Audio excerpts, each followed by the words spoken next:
On my screen, you see three irrational numbers, three surds that are to be added.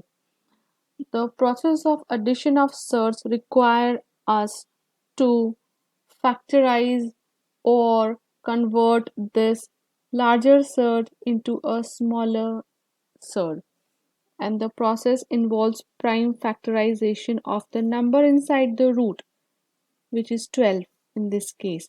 So we prime factorize 12. 2 6 are 12, 3 2s are 6, 2 1s are 2. The order does not matter here. What matters is the number that you are dividing it with must be a prime number. We're done with 12. The next number is 75. So I am now next prime factorizing 75. This is not divisible by 2 because the digit at the ones place, units place is 5, which is an odd number. So I find it easy to divide by 5, starting with 5. 5 ones are 5. The remainder is 2.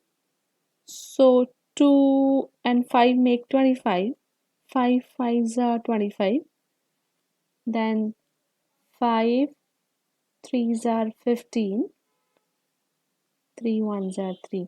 We are to divide the numbers until we get 1 in the end. The last number that is left is inside the root is 27. So I am dividing 27. The number that divides 27, the prime number that divides 27 is 3. 9s are 27. 3 3s are 9. 3 1s are 3.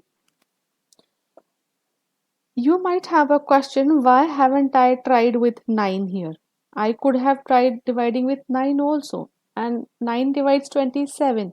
But do you remember what is this method called? It is called as prime factorization, which means the number that we are using here to divide this number has to be prime. 9 is not a prime number. So do not use any composite number, use only prime numbers to divide it in order for it to be converted to a surd, to a mixed surd, smaller surd. After having calculated the prime factors of these surds, I'm going to be replacing 12 by its factors. The factors are 2, 2, 3. So I am writing 2, 2, 3 here in place of 12, and they are all multiplied to each other because 2 2s are 4, 4 times 3 is 12. So that's how we write it. 75 is replaced by its product of its prime factors, which is 5 times 5 times 3. 5 times 5 times 3.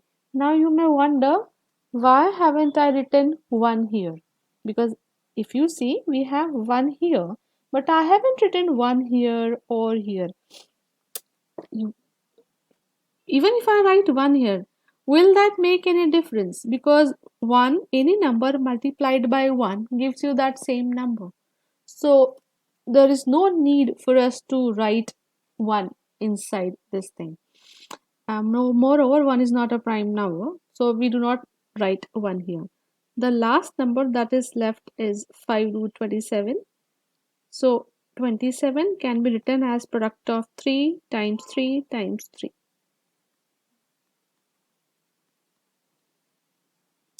The purpose is to simplify the surd. How do we do that?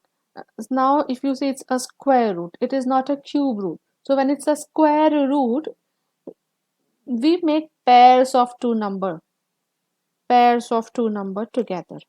And from pair, so for example, this is 2 times 2, which is 4. And we know that the square root of 4 is 2.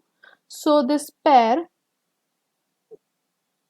out of this pair, we write this 2 outside because this 2 is this 2. But from here, we know that this is 4 and square root of 4 is basically 2. So I've written 2 outside, and the unpaired numbers, they remain inside the root. A similar thing happens here. I have a pair, 5 5s are 25, so square root of 25 is just 5.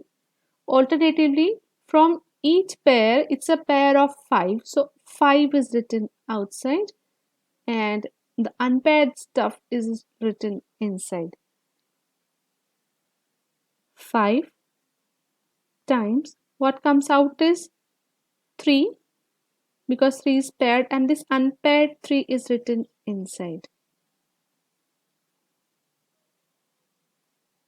We multiply 2 2s are 4 root 3.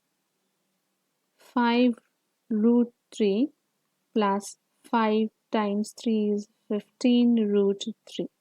We have simplified the surds. We started with 12, ended with root 3. Started with root 75, ended with root 3. Started with root 27, ended with root 3. Okay, simplification serves another purpose. We cannot add or subtract surds unless and until the number inside the root they are the same. Okay, here in this step, if you see the number inside the root sign is 3 3 3. Now they can be added. How can we add them? This root 3 can be taken common. I write root 3 here and I have 4 plus 5 plus 15 remaining inside the bracket. You simply add these. 15 plus 5 gives you 20. 20 plus 4 gives you 24 root 3. So this is how we add surds.